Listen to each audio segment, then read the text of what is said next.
பாஜகவின் மூத்த தலைவர் தமிழிசை சவுந்தரராஜன் செய்தியாளர்களை சந்திக்கிறார். பார்க்கலாம். தவறான கருத்தை இவர்கள் பதிவு செய்கிறார்கள். பள்ளி கல்வித்துறைக்கு மத்திய அரசு என்ன நிதி கொடுக்க வேண்டுமோ அதற்கான முழுவதுமாக ஏறக்குறைய 90% நிதி அவர்கள் கொடுத்தாகிவிட்டது.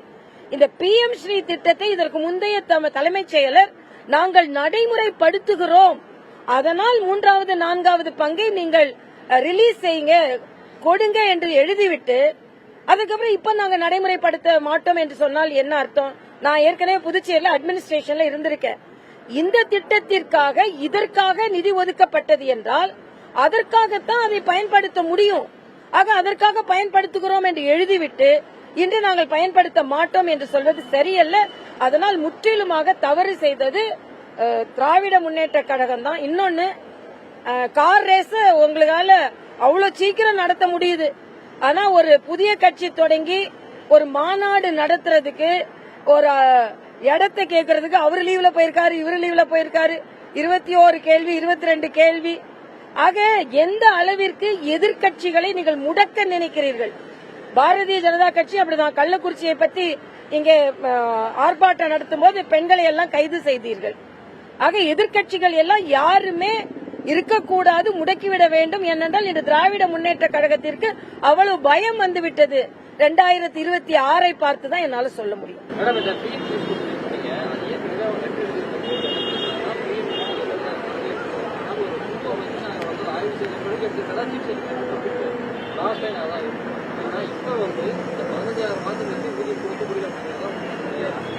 இல்ல இது இவங்க குழு எல்லாம் அமைக்கவே முடியாதுப்பா.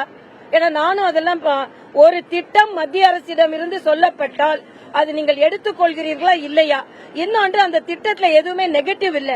அந்த திட்டத்துல என்னன்னா மேம்படுத்துவதற்கு, ஸ்கில்லை மேம்படுத்துவதற்கு, திறமையை மேம்படுத்துவதற்கு ஆனா அந்த திட்டத்தை நாங்கள் ஒத்துக்கொள்கிறோம் என்பதை அவங்க சொல்லி இருக்கிறாங்க. அவங்க இதற்கு முந்தைய தலைமைச் செயலரோட கடிதத்தை பாருங்க. நாங்க ஒத்துக்கொள்கிறோம், அதனால் 3வது 4வது தவணையை நீங்கள் ரிலீஸ் செய்யுங்கன்னு சொல்லி இருக்காங்க. இவங்க குழு அமைச்சு அதெல்லாம் செய்ய முடியாது. ஒத்துக்கொள்ள வேண்டும் என்றால் ஒத்துக்கொள்ள வேண்டும். ஏனென்றால் மத்திய அரசின் நல்ல திட்டம் தான்.